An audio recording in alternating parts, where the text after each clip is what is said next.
Hi, this is Hoda Rubino from DevilsDigest.com. I'm over here with staff writer Ralph Amsden here after Arizona State's first loss of the season, 28-21 to San Diego State here in SDSU Stadium.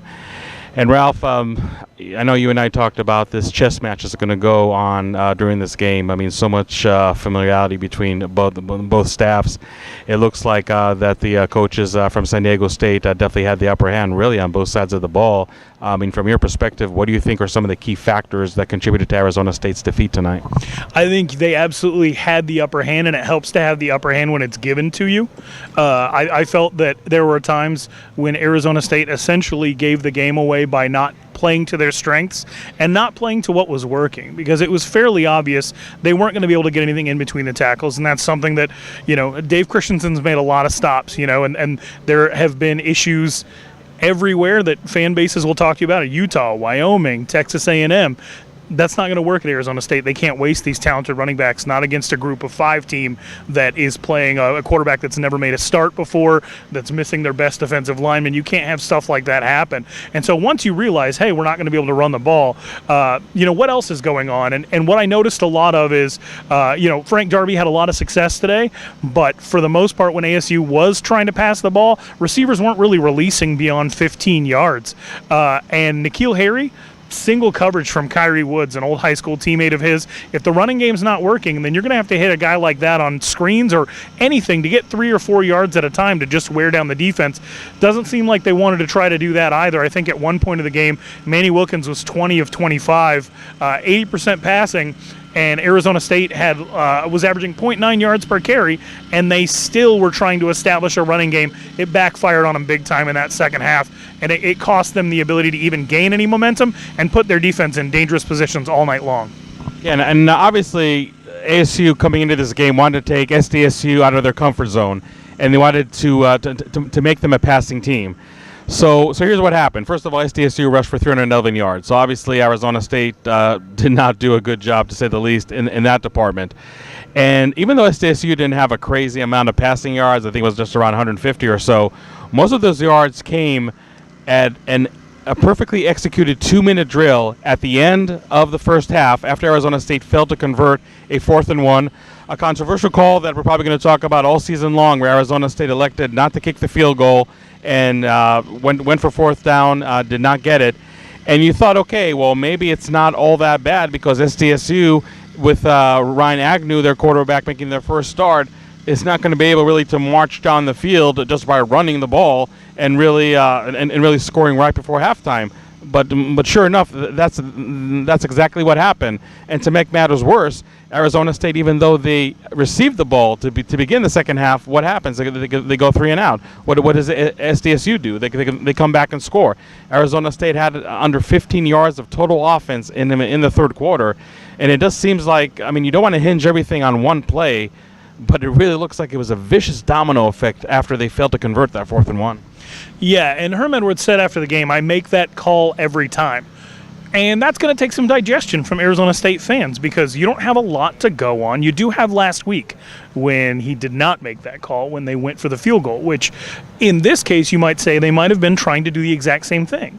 Trust the offense, bleed the clock. If they end up with a field goal, fine, they still have the opportunity for a first down. And so, it's a situation where Arizona State made the decision that they made, and then ultimately went into sort of almost a prevent type defense, and it was really, if the defense did anything wrong all night, it was not necessarily manage that drive well by San Diego State, a situation that they would have been in anyway. It's important to remember that had Arizona State kicked that field goal, San Diego State would have gotten the ball back with relatively the same amount of time. They would have had to play defense on that series anyway. So it's going to be interesting to play, should they have, should they not have. We still have no evidence whatsoever that they would have come out and played any inspired football at all in the second half, given the play calls that they made in the first quarter.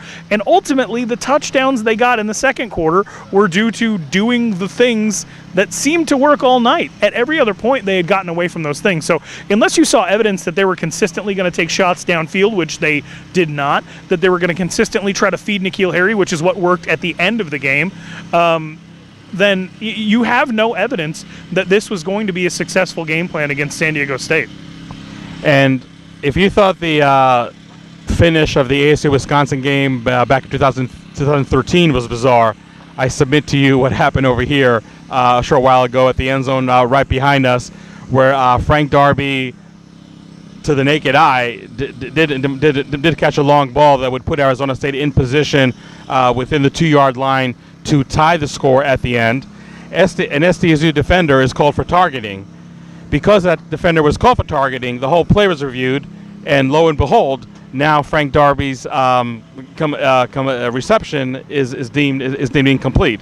So basically, this is how bad things went against Arizona State. If there was no targeting call, then Frank Darby does catch the ball right over here on the 2-yard line, and maybe Arizona State has a chance to tie the ball game, pending the extra point. I mean, from your perspective, I mean, do you think it was the right call to reverse that for an incompletion? I was probably the closest as anyone to the play. I didn't see the ball touch the ground. I thought that probably should have been the focus of any review. Going into a situation where you're reviewing to see if something is targeting, and then ultimately you end up getting to overturn another call, which may have been overturned without the targeting or not, we don't know. But it puts you in a situation to say, have we found a loophole? Have we found a glitch in the matrix? Is targeting good in some circumstances? And I mean, there is an argument that on a Hail Mary, interfere every time. If you don't feel like you have good position, interfere every time, right? So especially in college when it's not a spot foul. And ultimately that's what ended up happening in this case. Frank Darby gets the catch taken away. He doesn't believe it. I didn't see it. I took some film of it. I posted it on Twitter. I'll let other people be the judge, but it's over and done. The crazy thing is we probably shouldn't even be talking about the insane finish, because Arizona State didn't deserve to be in position to have an insane finish in the first place. So lastly, Ralph, where does Arizona State go from here? I mean, all this goodwill that was building up to this game, ASU after only 2 games in Herm Edwards era, ranked number 23. Everything is just peaches and cream in Tempe, and now just reality set that maybe this team is not as good as people thought it was. I didn't think this was going to be a trap game, and I guess the debate can definitely rage on. That whether Arizona State did take SDSU seriously or not, but one way or another, they got possibly the toughest road game of the entire season coming up in Seattle next week. I mean, do you see this team, picking itself off the mat, and just like they had an improbable win against Michigan State, albeit at home, maybe they can do the same against Washington, or maybe, this loss was just the beginning of Arizona State really coming down to earth? They have the defense to put the offense in position to get a win. They have an offense that does not turn the ball over. Manny Wilkins does not turn the ball over. These running backs, whether they can get yards or not, is one thing, but they don't fumble, okay? So if you don't turn the ball over and you play good defense, you will always have a chance to win. But if you don't rely on the strengths of your offense and you don't live into the identity of the offense, you're never going to maximize your potential. You're going to do the reverse, and you're going to keep other teams in the game. And if you keep other teams in the game the way that Arizona State did tonight, you're going to create a loss for yourself like they did tonight. So Arizona State ends the non-conference portion of the 2018 schedule with a 2-1 record. Maybe a record that some expected, and maybe some people expected really a loss against Michigan State, a win against San Diego State. It's really six or half dozen of the other. Now the question is, where does Arizona State go from here on in Pac-12 play? I mean, is this game a wake-up call, or is this game really just more of what we can expect to see Arizona State for the rest of the 2018 campaign? For Ralph Amundsen, this is Jose Rubino reporting for Devil's Digest from San Diego.